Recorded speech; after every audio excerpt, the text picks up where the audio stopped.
friends, welcome to Kyoto. I wish to begin by thanking all of those who have been working hard in the preparation for what is promised to be a magnificent and important gathering of archaeologists and heritage specialists from all over the world. In a way, everyone present has been involved in the process, and I am effectively thanking you all for being here at all. That itself is a remarkable achievement for each of us, for the World Archaeological Congress, obviously, for the world of archaeologies, and for those who live through and live with the past. That effectively means every one of us.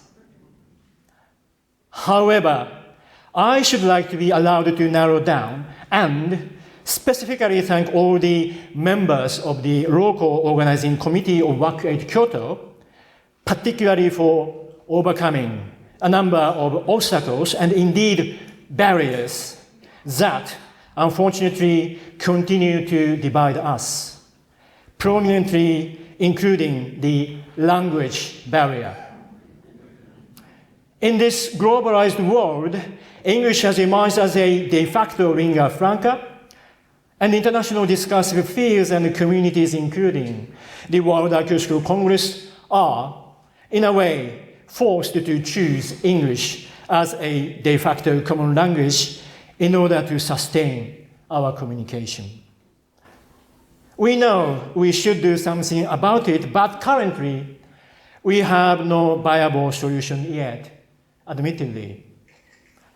But we, the non-native English speakers, know how difficult it is to put nuances and implications that we can freely use in our own daily language use in our English speaking and writing. Doing so also erodes our sense of security and identity. However, please do not take my saying this as a complaint.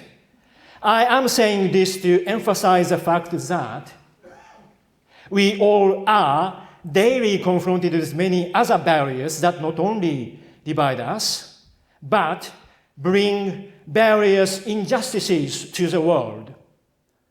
Those barriers are, namely, the economic barrier, social barrier, cultural barrier, the mental barrier, the material barrier, to name but a few. Some barriers have been with us since the beginning of humanity, but many of them emerged as human beings entered into a social formation called modernity. Those barriers have since been ever increasingly connected to discrimination of all sorts, depriving peoples of their identities and chances to live their lives the way they wish to live. Our community, the World Archaeological Congress, came into being exactly 30 years ago when we, quite simultaneously across the world, came to feel we had to do what we could to address and redress those causes of injustices and human sufferings through doing archaeology. And surely, archaeology and the world have changed drastically and indeed dramatically in the past 30 years. Speaking of archaeology, we have come to recognize that we are doing archaeologies in plural, not archaeology with capital A. It is because we do archaeology in different social settings with different historical trajectories and identity formations that naturally make our attitude to the past, the present, and the future different from one another, and make what we'd like to know and how we would like to know them different from one another either. However, we should not mislead ourselves here. We share a common goal, that is, through doing archaeology, to do something good to entire humanity and to contribute to the protection and furtherance of basic human rights across the world. To try to accomplish that goal, we have to communicate with one another as much as possible, share our daily experiences, academic or otherwise, and cross-germinate and nurture our archaeological imaginations. And for that purpose, we have to try to get over and indeed get across the barriers I mentioned earlier. Saying is easy, however. The condition in which we have to try those things is, admittedly, getting worse and worse. The relentless march of neoliberalism contributes to fragment our discursive communities and harmfully spread the attitude to attribute the cause of social problems, not to political governance, but to the personal failure of the individual. As an archaeologist, I can easily dispute this and condemn this. We have survived communally and also differentiated and responded to communal problems since the beginning of humanity. And we archaeologists can convincingly say that that is the human nature.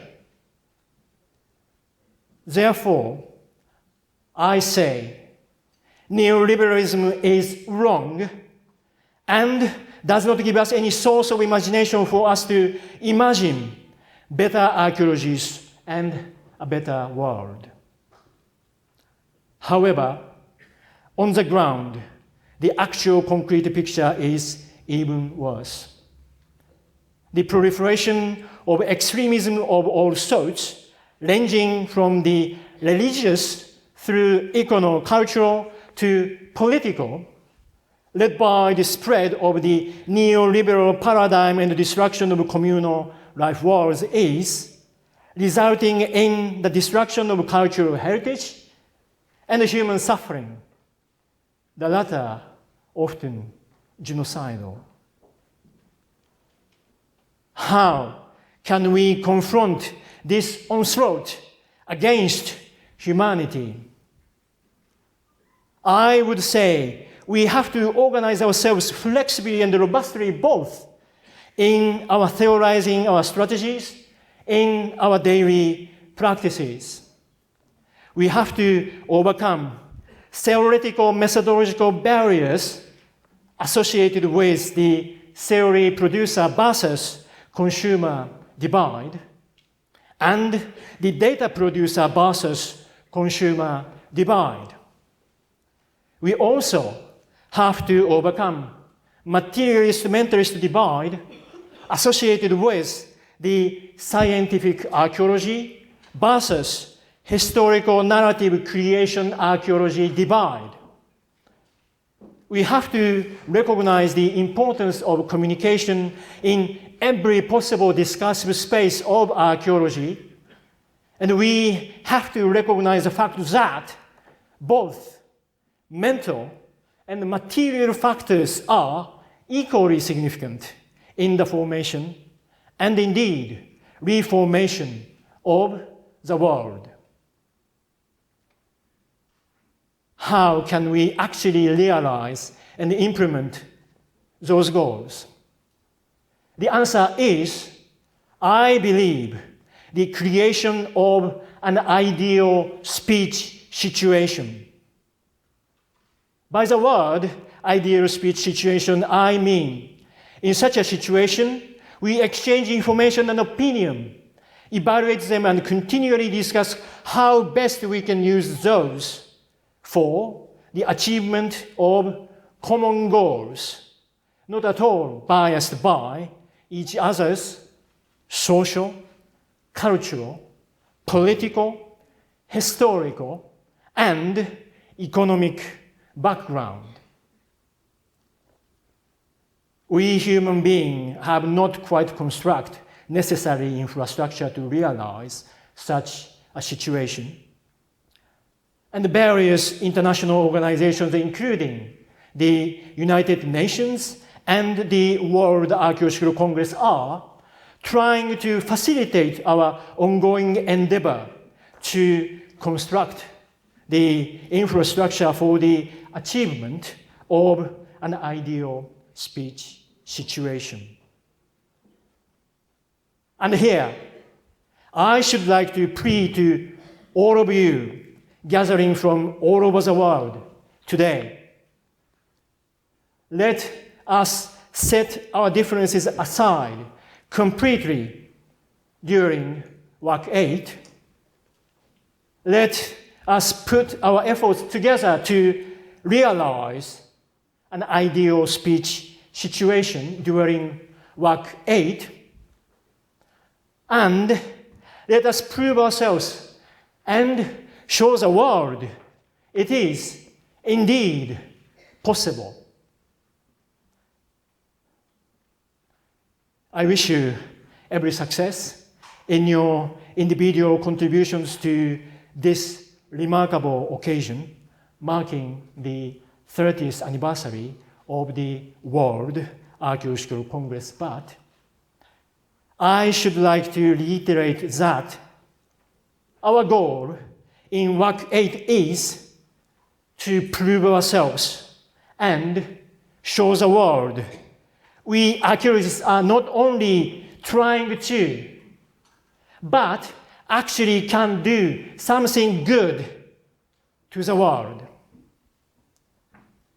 Thank you. Have a wonderful time. And let us celebrate together being archaeologists here in Kyoto. Thank you.